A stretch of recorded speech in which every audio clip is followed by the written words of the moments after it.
തയ്യാറെടുപ്പുകളുടെ ഭാഗമായി ദേശീയ ജനാധിപത്യ സഖ്യത്തിൻ്റെ നിയോജക മണ്ഡലം കമ്മിറ്റി സംഘടിപ്പിച്ചിട്ടുള്ള ഈ തെരഞ്ഞെടുപ്പ് കൺവെൻഷൻ്റെ അധ്യക്ഷൻ ബി.ജെ.പിയുടെ കിളിമാനൂർ മണ്ഡലം പ്രസിഡന്റ് ശ്രീ പ്രവീൺ, ഇന്ന് ഈ സമ്മേളനം കൺവെൻഷൻ ഉദ്ഘാടനം ചെയ്യുന്ന ബി.ജെ.പിയുടെ സംസ്ഥാന ഉപാധ്യക്ഷയും സംസ്ഥാന വനിതാ കമ്മീഷനിലെ മുൻ അംഗവുമായ ഡോക്ടർ പ്രമീള ദേവി അവർകൾ, ഇവിടെ വേദിയിൽ സന്നിഹിതരായിട്ടുള്ള BDJS ജില്ലാ ജനറൽ സെക്രട്ടറി ശ്രീ വേണു കാരണവർ, സ്വാഗതം ആശംസിച്ച BDJS ജില്ലാ ജോയിന്റ് സെക്രട്ടറി ശ്രീ സാബു ലക്ഷ്മണൻ, ഈ അടുത്ത കാലം വരെ കോൺഗ്രസിൻ്റെ DCC ജനറൽ സെക്രട്ടറി ആയിരുന്ന, ഈ അടുത്ത കാലത്ത് കോൺഗ്രസിൽ നിന്ന് രാജിവെച്ച് ഭാരതീയ ജനതാ പാർട്ടിയിൽ ചേർന്ന് സജീവമായിട്ടിപ്പോൾ പ്രവർത്തനങ്ങളിൽ ഏർപ്പെട്ടിരിക്കുന്ന തമ്പാനൂർ സതീഷ്, വേദിയിലുള്ള ബി.ജെ.പിയുടെ സംസ്ഥാന സമിതി അംഗം ശ്രീ വക്കം അജിത്, കിളിമാനൂർ മണ്ഡലം general secretary advocate Shibu Nair, മണ്ഡലം ജനറൽ സെക്രട്ടറി ശ്രീ ബെന്നി, മറ്റ് വേദിയിലും സദസ്സിലുമുള്ള സുഹൃത്തുക്കളെ, സഹപ്രവർത്തകരെ, എന്നെ ശ്രമിക്കുന്ന ഈ നാട്ടിലെ ജനാധിപത്യ വിശ്വാസികളായിട്ടുള്ള സമ്മതിദായകരെ, എല്ലാവർക്കും നമസ്കാരം. നേരത്തെ ഇവിടെ സൂചിപ്പിച്ചതുപോലെ 26-ാം തീയതി നടക്കാൻ പോകുന്ന തെരഞ്ഞെടുപ്പ് കേരളത്തെ സംബന്ധിച്ചിടത്തോളം സുപ്രധാനമായിട്ടുള്ളൊരു തെരഞ്ഞെടുപ്പാണ്. 5 വർഷത്തിലൊരിക്കൽ ഈ രാജ്യം ആര് ഭരിക്കണം എന്ന് തീരുമാനിക്കാൻ വേണ്ടിയിട്ടുള്ള തെരഞ്ഞെടുപ്പാണ് പാർലമെന്റിലേക്ക് നടക്കുന്നത്. കഴിഞ്ഞ 10 വർഷക്കാലം ഭരണം നടത്തിക്കൊണ്ടിരിക്കുന്ന പ്രധാനമന്ത്രി നരേന്ദ്രമോദിജിയുടെ നേതൃത്വത്തിലുള്ള സർക്കാരിന്റെ പ്രവർത്തനങ്ങൾ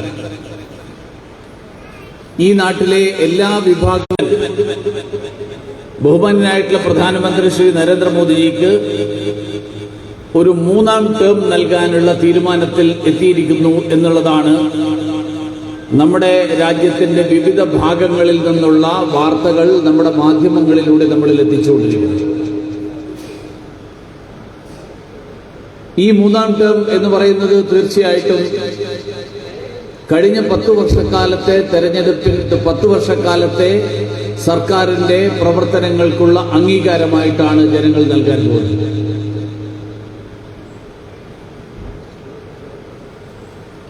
10 വർഷക്കാലം എല്ലാവർക്കും കുടിവെള്ളം, എല്ലാവർക്കും വീടുകൾ, എല്ലാവർക്കും സൗജന്യ ഭക്ഷണം, ഭക്ഷ്യധാന്യങ്ങൾ, എല്ലാ പ്രദേശങ്ങളിലും സഞ്ചാരയോഗ്യമായിട്ടുള്ള റോഡുകൾ, എല്ലാ വീടുകളിലും വൈദ്യുതി, എല്ലാവർക്കും സൗജന്യമായിട്ട് ആരോഗ്യ പരിരക്ഷ തുടങ്ങിയുള്ള നിരവധി കാര്യങ്ങളാണ് പ്രധാനമന്ത്രി നരേന്ദ്രമോദിജിയുടെ നേതൃത്വത്തിലുള്ള സർക്കാർ നടപ്പിലാക്കിക്കൊണ്ടിരിക്കുന്നത്. പക്ഷെ നമ്മൾ കിളിമാനൂരിലേക്ക് വരുമ്പോൾ ഇതിന്റെയൊക്കെ ഞാൻ ഇവിടുത്തെ പല പ്രദേശങ്ങളും സന്ദർശിച്ചപ്പോൾ ഈ കിളിമാനൂരിന് തൊട്ടടുത്തുള്ളതാണ് പാപ്പാല കോളനി. പട്ടികജാതി വിഭാഗത്തിൽപ്പെടുന്ന ആളുകൾ താമസിക്കുന്ന പ്രദേശമാണ്. അവിടെ റോഡ് സൗകര്യം പോലും വേണ്ടത്ര ഇല്ലായിരുന്നു. ഞാൻ അവിടെ കാണാൻ ചെന്നപ്പോ അവിടുത്തെ വീടുകളിലുള്ള അമ്മമാര് മുഴുവൻ എന്നോട് പറഞ്ഞത് അവർക്ക് കുടിവെള്ളം കിട്ടാത്തതിന്റെ പ്രശ്നങ്ങളെ കുറിച്ചാണ്, അവർക്ക് പെൻഷൻ കിട്ടാത്തതിന്റെ പ്രശ്നങ്ങളെ കുറിച്ചാണ്, അവരുടെ വീട് റിപ്പയർ ചെയ്യാൻ സാധിക്കാത്തതിന്റെ പേരിൽ അനുഭവിക്കുന്ന ബുദ്ധിമുട്ടുകളെ കുറിച്ചാണ്. ഇടിഞ്ഞു പൊളിഞ്ഞ് വീടാറായ വീടുകളിൽ താമസിക്കുന്ന നിരവധി കുടുംബങ്ങളെ ഞാൻ കണ്ടു. ആ ദിവസം ഞാൻ പറഞ്ഞു, വികസനം എന്ന് പറഞ്ഞാൽ കോൺട്രാക്ടർമാർക്ക് കരാർ കൊടുത്ത് റോഡ് നിർമ്മിക്കൽ മാത്രമല്ല, ജനങ്ങൾക്ക് ജീവിത സൗകര്യങ്ങൾ ഒരുക്കൽ കൂടിയാണ്. ഞാൻ പിന്നീട് അറിഞ്ഞു, അടുത്ത ദിവസം ആ റോഡ് പണി നിർത്തിവെച്ചു. റോഡ് പണി നിർത്തിവെച്ചിട്ട് പറഞ്ഞത്, കേന്ദ്രമന്ത്രി വന്നിട്ട് പറഞ്ഞു, റോഡ് വികസനമല്ല, വികസനം ജനങ്ങൾക്ക് ആവശ്യമായിട്ടുള്ള ജീവിത സൗകര്യങ്ങൾ ലഭ്യമാക്കുക എന്നുള്ളതാണ് വികസനം. അതാണ് നരേന്ദ്രമോദി നടത്തിക്കൊണ്ടിരിക്കുന്നത്. പ്രധാനമന്ത്രി നരേന്ദ്രമോദിയുടെ നേതൃത്വത്തിലുള്ള സർക്കാർ ഈ രാജ്യത്ത് 80 കോടി ആളുകൾക്ക് സൗജന്യമായിട്ട് ഭക്ഷ്യധാന്യങ്ങൾ നൽകുന്നു. കഴിഞ്ഞ വർഷങ്ങളായി, എത്രയോ വർഷങ്ങളായി 4 കോടി ആളുകൾക്ക് വീടുകൾ നൽകി. 13 കോടി വീടുകളിൽ വൈദ്യുതി എത്തിച്ചു. 10 കോടി ആളുകൾക്ക് സൗജന്യമായിട്ട് പാചകവാതക കണക്ഷൻ നൽകി. ആ സൗകര്യങ്ങൾ ഈ മണ്ഡലത്തിൽ അർഹരായിട്ടുള്ള മുഴുവൻ ആളുകൾക്കും ലഭ്യമാക്കാൻ എന്തുകൊണ്ട് കേരളം ഭരിക്കുന്ന സർക്കാരിന് സാധിക്കുന്നില്ല?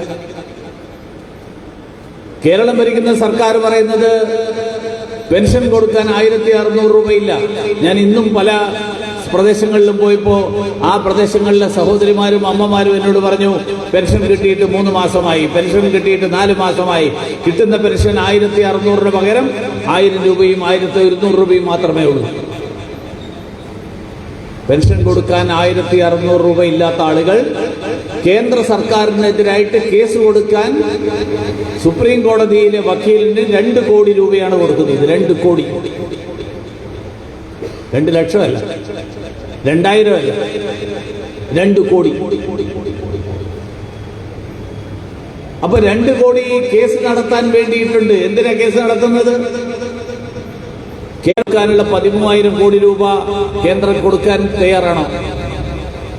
കേന്ദ്രം പറഞ്ഞു, അത് ഞങ്ങൾ നേരത്തെ സമ്മതിച്ചതാണ്, അതിനു വേണ്ടിയിട്ട് കേസ് നടത്തേണ്ട ആവശ്യമില്ലായിരുന്നു. ഉദ്യോഗസ്ഥ തലത്തിലുള്ള ചർച്ചയിലൂടെ ആ കാര്യത്തിൽ തീരുമാനമെടുക്കാമായിരുന്നു. അപ്പൊ കേസ് നടത്തിയ എന്തിനാ? കേസ് നടത്തിയത് കേരളത്തിന് കിട്ടാനുള്ള പണം കിട്ടാനല്ല, പകരം നരേന്ദ്രമോദി സർക്കാരിനെതിരായിട്ടുള്ള രാഷ്ട്രീയ പ്രചരണം നടത്താൻ വേണ്ടിയിട്ടാണ് പിണറായി വിജയൻ കേസ് കൊടുക്കാൻ പോയത്. ഇനിയിപ്പോ അടുത്ത കേസ് കൊടുക്കാൻ പോവാണെന്ന് നമ്മൾ പത്രത്തിൽ കണ്ടു. ആർക്കെതിരായി വേണ്ട കേസ്? രാഷ്ട്രപതിക്കെതിരായി. എന്താ രാഷ്ട്രപതിക്കെതിരായിട്ട് കേസ് കൊടുക്കാൻ കാരണം? രാഷ്ട്രപതി അഴിമതി നടത്താനുള്ള സാഹചര്യം ഒരുക്കുന്ന ബില്ലുകളിൽ ഒപ്പിടാതെ പിടിച്ചുവെക്കുന്നു. പിണറായി വിജയനും സഹപ്രവർത്തകർക്കും മന്ത്രിമാർക്കും അഴിമതി നടത്താനുള്ള സാഹചര്യം ഒരുക്കാൻ കഴിയുന്ന വിധത്തിലുള്ള ബില്ലുകൾ. എന്താ അഴിമതി? മുഖ്യമന്ത്രിയുടെ പ്രൈവറ്റ് സെക്രട്ടറിയുടെ ഭാര്യയ്ക്ക് യോഗ്യതയൊന്നുമില്ലെങ്കിലും നിയമനം കൊടുക്കാനുള്ള തീരുമാനമെടുത്തു. കോടതി അത് റദ്ദാക്കി. ഗവർണർ അതിൽ ഇടപെട്ടു. അപ്പൊ നിയമനിർമ്മാണം നടത്തി ഗവർണറുടെ അധികാരം ഇല്ലാതാക്കണം. കോളേജുകളിൽ മാർക്സിസ്റ്റ് പാർട്ടിയുടെ നേതാക്കന്മാരുടെ ബന്ധുക്കൾക്കും ഭാര്യമാർക്കും ഈ നാട്ടിലെ സാധാരണക്കാരായിട്ടുള്ള ഭാര്യ റെഡിയായിട്ട് നിൽക്കുകയാണ്. അതുകൊണ്ട് പ്രൈവറ്റ് സെക്രട്ടറിയുടെ ഭാര്യയ്ക്ക് കൊടുക്കണം. അത് അനുവദിക്കാത്തത് കൊണ്ട് ഗവർണറുടെ അധികാരം, ആ അധികാരം വെട്ടിക്കുറക്കാനുള്ള നിയമം ഉണ്ടാക്കി. കോടതി പറഞ്ഞു, ഗവർണർക്കാണ് സർവകലാശാലകളിൽ തീരുമാനമെടുക്കാനുള്ള ആത്യന്തികമായിട്ടുള്ള അധികാരം. അപ്പോൾ നിയമനിർമ്മാണം നടത്തി. ഗവർണർ ഒപ്പിട്ടില്ല. ഗവർണർ പറഞ്ഞു, ഈ കാര്യത്തിൽ ഞാൻ ഒപ്പിടുന്നതിന് പകരം രാഷ്ട്രപതി തീരുമാനം എടുക്കട്ടെ. ഇപ്പൊ രാഷ്ട്രപതി അതിൽ ഒപ്പിടാത്തതിന്റെ പേരിൽ രാഷ്ട്രപതിക്കെതിരായിട്ട് കേസ് കൊടുക്കാൻ പറ്റും. രാഷ്ട്രപതി ആരാ? ഈ നാട്ടിലെ പട്ടികവർഗ വിഭാഗത്തിൽപ്പെടുന്ന വനിത. ഇന്ത്യയുടെ ചരിത്രത്തിൽ ആദ്യമായിട്ട് പട്ടികവർഗ വിഭാഗത്തിൽപ്പെടുന്ന ഒരു സ്ത്രീ രാഷ്ട്രപതിയാക്കാൻ ഭാരതീയ ജനതാ പാർട്ടി തീരുമാനിച്ചപ്പോ പട്ടികജാതിക്കാർക്ക് വേണ്ടിയും പട്ടികവർഗക്കാർക്ക് വേണ്ടിയിട്ടും ശബ്ദമുയർത്തുന്നു, അധസ്ഥിതർക്കും പാവപ്പെട്ടവർക്കും വേണ്ടിയിട്ട് ശബ്ദമുയർത്തുന്നു എന്ന് പറയുന്ന മാർക്സിസ്റ്റ് പാർട്ടി പറഞ്ഞു, ദ്രൗപദി മുർമുവിനെ രാഷ്ട്രപതിയാക്കാൻ ഞങ്ങൾ അനുവദിക്കില്ല. ദ്രൗപദി മുർമുവിനോടുള്ള എതിർപ്പ്, ആ എതിർപ്പ് അവർ രാഷ്ട്രപതിയാവാൻ തുടങ്ങിയപ്പോൾ, അതിനുള്ള നീക്കങ്ങൾ തുടങ്ങിയപ്പോൾ തന്നെ മാർക്സിസ്റ്റ് പാർട്ടി തുടങ്ങി. ഇപ്പോ ഒരു സാഹചര്യം സൃഷ്ടിക്കാൻ വേണ്ടിയാണ് മാർക്സിസ്റ്റ് പാർട്ടി ശ്രമിക്കുന്നത്. നമുക്കറിയാം, നമ്മുടെ നാട്ടിൽ പണ്ട് സ്ത്രീകളോട് മാർക്സിസ്റ്റ് പാർട്ടിക്കുള്ള വിരോധത്തിന്റെ അടിസ്ഥാനം നമുക്കറിയാം. ഇപ്പൊ ആലത്തൂർ മത്സരിക്കുന്ന ഡോക്ടർ സരസു എന്ന് പറയുന്ന BJPയുടെ സ്ഥാനാർത്ഥിയുണ്ട്. അവര് വിക്ടോറിയ കോളേജിൽ പ്രിൻസിപ്പളായിരുന്നു. വിക്ടോറിയ കോളേജിൽ പ്രിൻസിപ്പളായിരുന്ന സമയത്ത് അവരുടെ മുറിക്ക് മുമ്പിൽ റീത്ത് വെച്ച ആളുകളാണ് CPM. ജീവിച്ചിരിക്കുന്ന ആളുടെ ഒരു മുറിയുടെ മുന്നിൽ, കോളേജിലെ മുറിയുടെ മുന്നിൽ.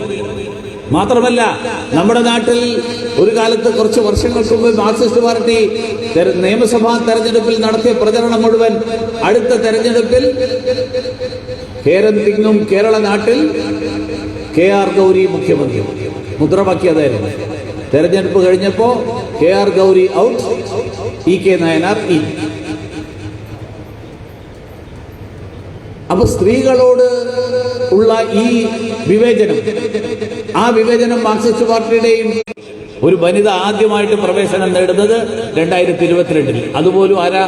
പ്രകാശ് കരാട്ടിന്റെ ഭാര്യ. അപ്പോ ഈ ദളിത് വനിതക്കെതിരായിട്ടുള്ള നീക്കം, ഈ തരത്തിലുള്ള സമീപനവുമായിട്ടാണ് കേരളത്തിൽ മാർക്സിസ്റ്റ് പാർട്ടി ഭരണം നടത്തിക്കൊണ്ടിരിക്കുന്നത്. ഞാൻ പറഞ്ഞു വന്നത്, 1600 രൂപ പെൻഷൻ കൊടുക്കാനില്ലാത്ത ആളുകൾ 2 കോടി രൂപ കപിൽ സിബലിന് അഴിമതി നടത്താൻ കേന്ദ്രത്തിനെതിരായിട്ട് കേസ് കൊടുക്കാൻ ചെലവാക്കുന്നു. അഴിമതി നടത്താനുള്ള അധികാരം നൽകുന്ന ബില്ല് പാസാക്കാൻ വേണ്ടിയിട്ട് രാഷ്ട്രപതി അടക്കം കോടതി കയറ്റാൻ നിൽക്കുന്നു. നരേന്ദ്രമോദിയുടെ സർക്കാർ ഈ നാട്ടിലെ പാവപ്പെട്ടവർക്ക് വേണ്ടിയിട്ട്, ഈ നാട്ടിലെ അധസ്ഥിതർക്ക് വേണ്ടിയിട്ട്, ഈ നാട്ടിലെ എല്ലാ വിഭാഗം ജനങ്ങൾക്ക് വേണ്ടിയിട്ട് നിലകൊള്ളുന്ന സർക്കാരാണ്.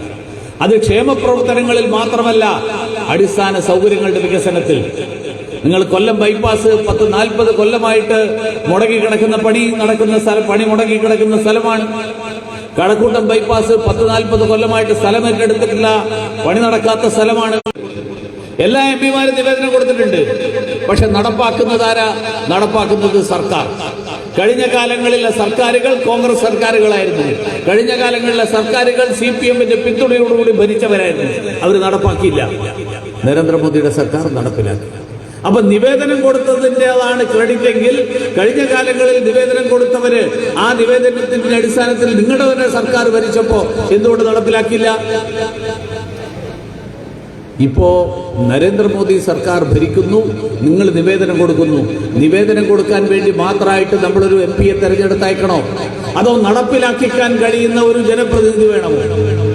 ഈ വരുന്ന തെരഞ്ഞെടുപ്പിൽ നരേന്ദ്രമോദിയുടെ നേതൃത്വത്തിലുള്ള സർക്കാർ വീണ്ടും ഒരിക്കൽ കൂടി സത്യപ്രതിജ്ഞ ചെയ്ത് ജൂൺ മാസത്തിൽ അധികാരമേറ്റെടുക്കും എന്നുള്ളത് വളരെ വ്യക്തമാണ്.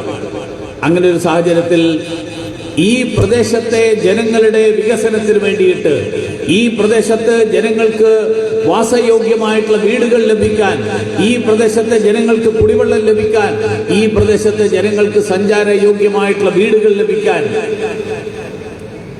ഈ പ്രദേശത്തെ ആയിരക്കണക്കിന് ചെറുപ്പക്കാർക്ക് തൊഴിലവസരങ്ങൾ ലഭിക്കാൻ, അതിനു വേണ്ടിയിട്ട് നരേന്ദ്രമോദിയെ പിന്തുണയ്ക്കുന്ന ഒരു MP വേണോ?